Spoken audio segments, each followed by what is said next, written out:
Welcome to the NFP Podcast, where we explore the empowering world of natural family planning. I'm Amy Smith. Join me and my co-host Emily Appledorn each week.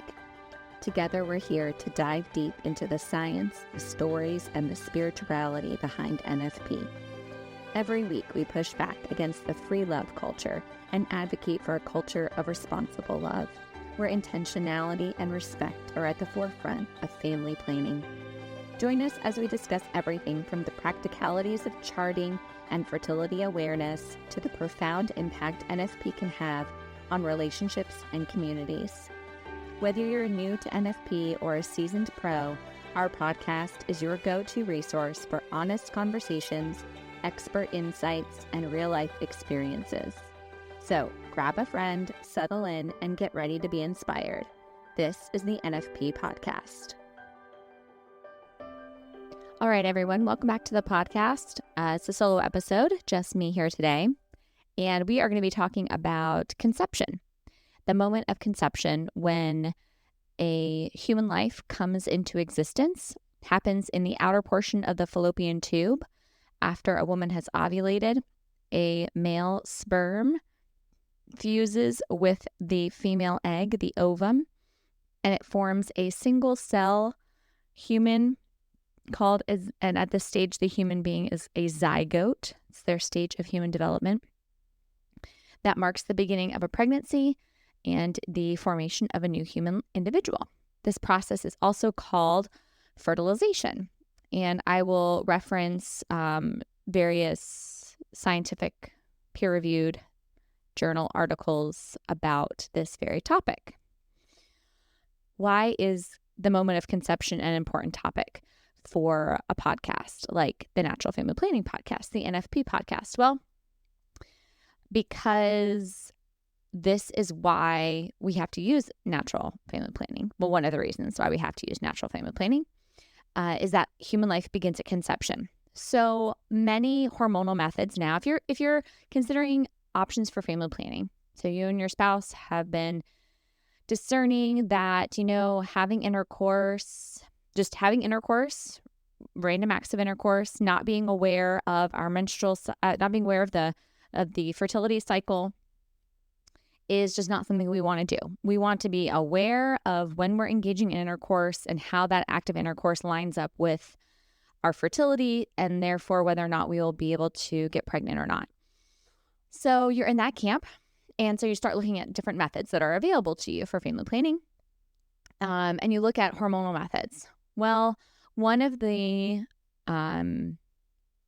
reasons why hormonal methods are called abortifacient methods is because they have different underlying mechanisms of action that impact one's ability to have a live birth at different phases of a human's development. This is why we try not to call it birth control, or we try not to call it contraception, but we want to call it birth control, because in most cases it intends to prevent conception, but it's not 100% accurate. So sometimes conception will not be prevented. And therefore, now since the baby is in existence, the human life is in existence, we just need to prevent that baby from making it to live birth. So how can we interrupt it along its developmental process, right? Along this person is growing. Well, how can we interrupt this growing process to make sure we don't get to live birth? Because we have this, I think to me, it's evidence of how powerful our human brain is that we have been able to, in our culture right now, completely disconnect the reality of the human life inside of a womb from our own life and from the lives of people that we see out and about. Because it's that whole it's like, see no baby, there is no baby. As long as I don't see it, and then it's not really there. It's, whatever I want it to be. So these methods of family planning have to then interrupt the stages of development if there is a baby that is brought into existence, if a new human life comes into existence at the moment of conception or fertilization. And so the next underlying mechanism of action will be, okay, well now baby is conceived, right? New human being. And that person is growing. And as it's growing, it's traveling through the fallopian tube. And its next stop will be in the uterus, where it stays for about 9 months, right? Until the baby comes out the birth canal and then continues its journey growing in its mother and father's arms and in its family. So as the baby is growing through the fallopian tube, well, then the second mechanism of action in these methods is often is also working. And that method is going to try to interrupt the implantation in the uterus, where the person needs to implant in order to continue its growth and development. And so it tries to thin the lining, create an inhospitable environment so that baby cannot attach and continue its growth.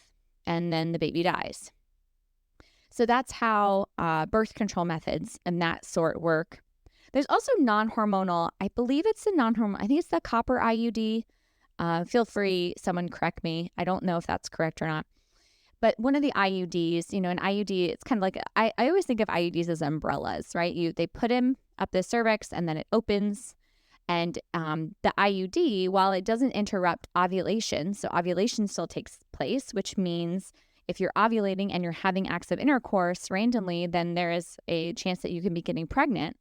And so the creation of new human life from those acts will not go much further past that early zygote stage, because the IUD, its main mechanism of action is to create a very inhospitable environment in the uterus itself, so the baby can never attach and continue its growth.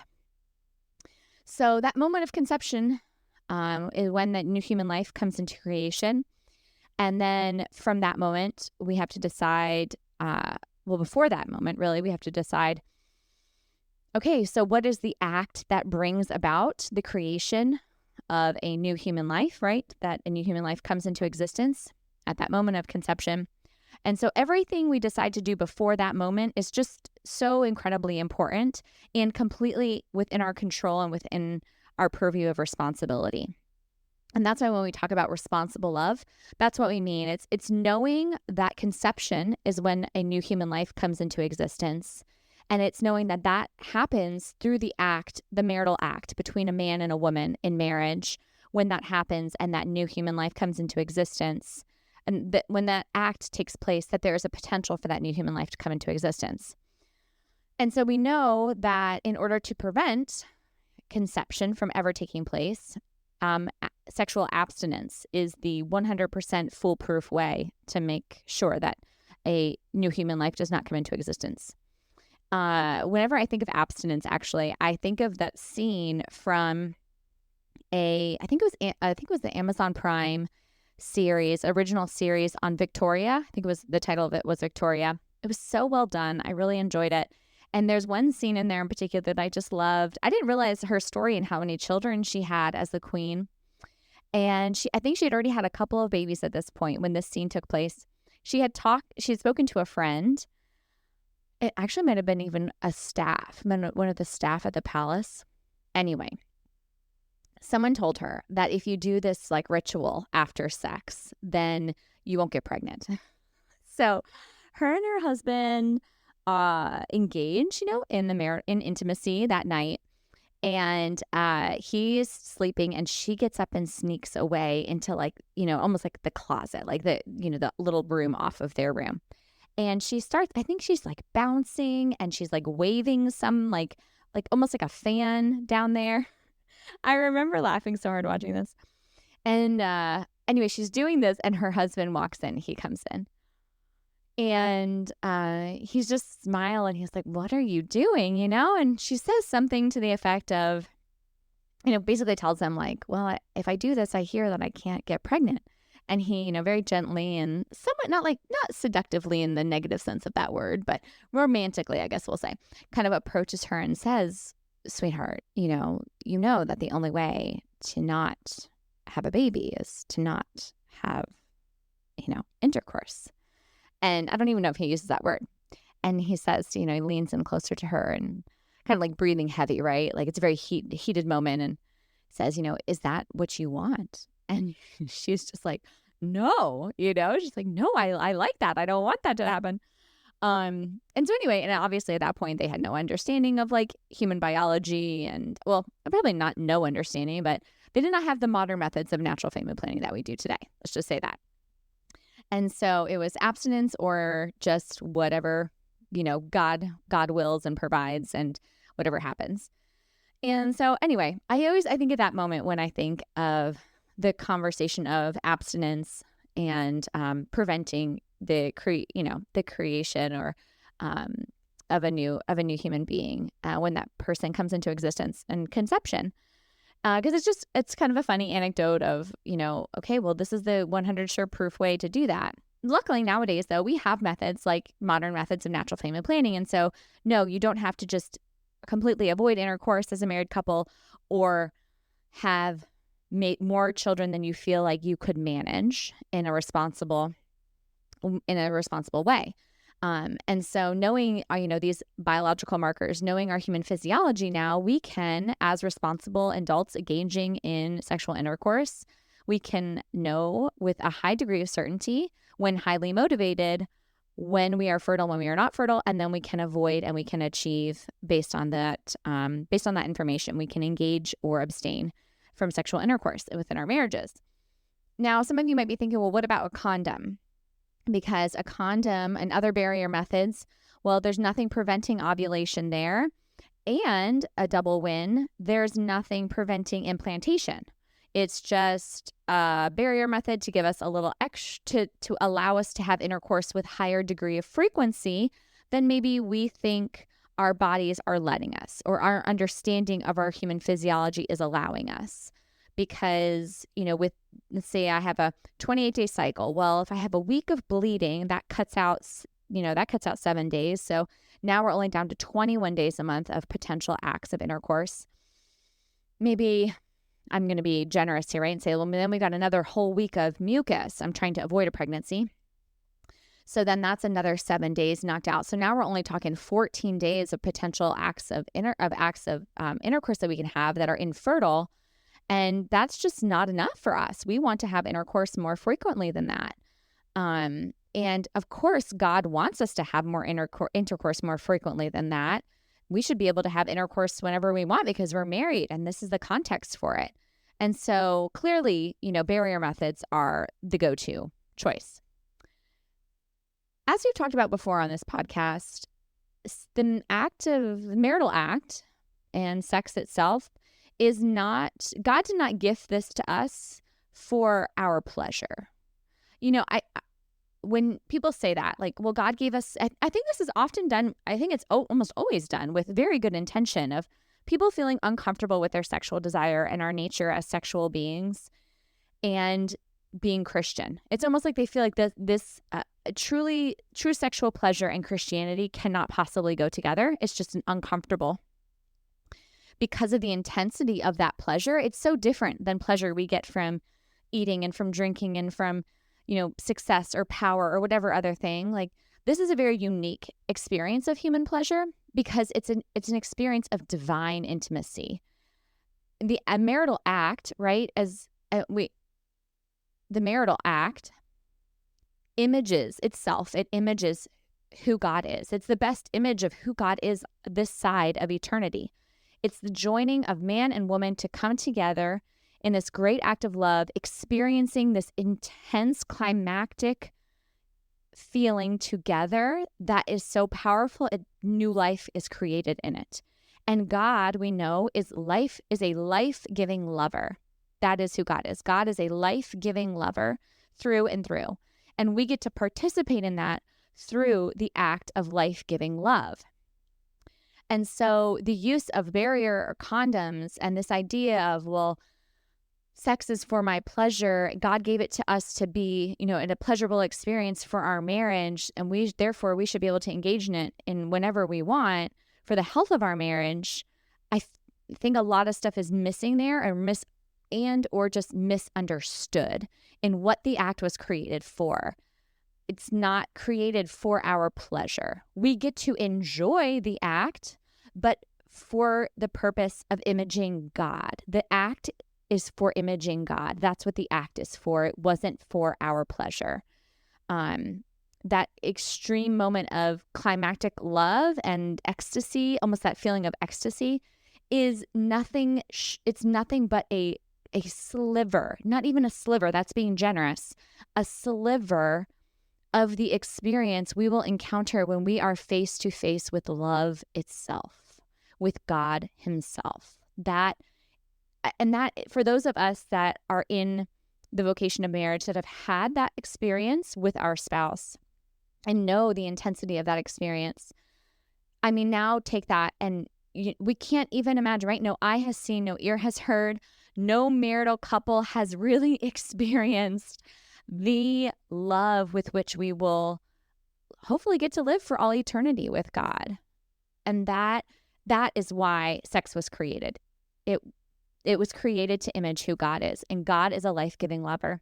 And so that's the other component of the moment of conception and this concept of conception. It's not just about avoiding the creation of a new human being, and obviously the respecting that new human being and all of its stages and of human life, but it's also respecting the act itself, because that is who God is. And so we have to respect, as Christians, as human beings, as children of God, we have to honor that act because we want to honor God, and we don't want to lie with our bodies through that act, because that therefore sends a lie to the world about who God really is. And God is a generous, life-giving lover. So when we're considering methods of family planning, we really want to be very cognizant of this, that whatever method we're choosing at all times and in every season of life, it is honoring these twofold realities, that sex is imaging God as a life-giving lover, and that the method is also respecting the fact that a human being comes into existence at the moment of conception. And so as we're researching, as we're understanding our physiology and philosophically who God is and His design for marriage and sex and the human species and the procreation of human life, all of that coming together to practice responsible parenthood is quite a task, and it's quite a call for those of us that are called to the vocation of marriage. Emily and I wanted to take some time, even though she couldn't be here, to record this, to really highlight the science of human conception. And both scientifically and philosophically speaking, we know that a human being comes into existence at that moment when the male sperm fuses with the new egg, that ovum, and is at the stage of human development of a zygote. But that zygote is no less human than we are. It's just in a different stage of its development. So if we really want to fight for human rights, then we have to fight for the rights of humans beginning at that moment of conception. And that initially starts with the responsibility of those engaging in sexual intercourse to know that those acts can result in the creation of a new human life at that moment of conception, and what they intend to do with that new human life and that responsibility of being the parents after that moment of conception takes place.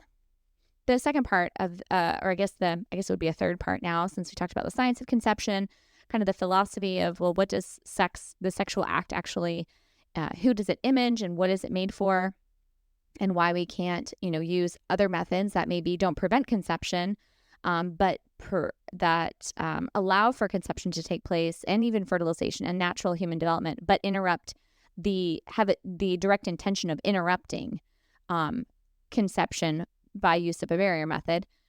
Why we can't do that.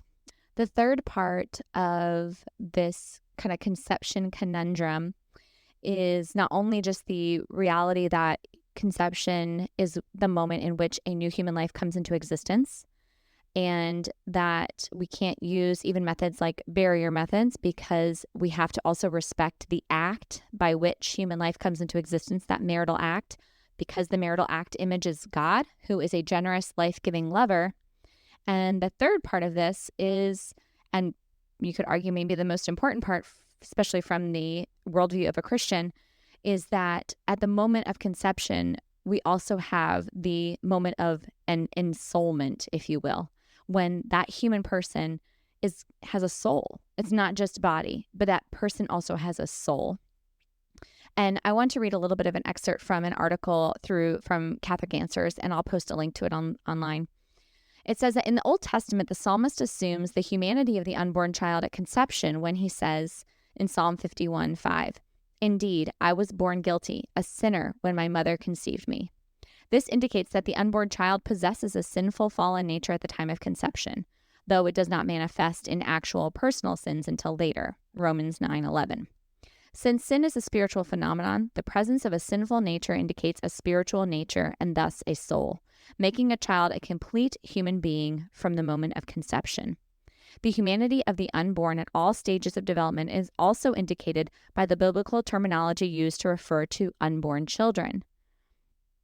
And then it goes on from there. So in summary, when a new human life comes into existence at the moment of conception, that human being also has a soul at that very moment. So it comes into existence, body and soul, inside of the mother. And then it continues to grow, body and soul, until it exits the birth canal, and then it proceeds to grow ex utero, body and soul, until the moment of its natural death. As always, we hope that this podcast has been enlightening and encouraging, and given the nature of the topic, perhaps pricked our conscience a little bit as we continue to grow in how we can be more like Christ in the way that we love and live, especially through our marriages and through the marital act with our very bodies, that we can be generous, life-giving lovers, just as He is. Until next time, you guys. Bye. That wraps up another episode of the NFP Podcast. Thank you so much for joining us today. We hope you found our discussion enlightening and empowering. Don't forget to subscribe so you never miss an episode. We'd love to hear from you. Please connect with us by sending us an email with your questions and stories to thenfpshow@gmail.com. We'll be back next week with more insights, tips, and heartfelt conversations about natural family planning. Until then, love responsibly.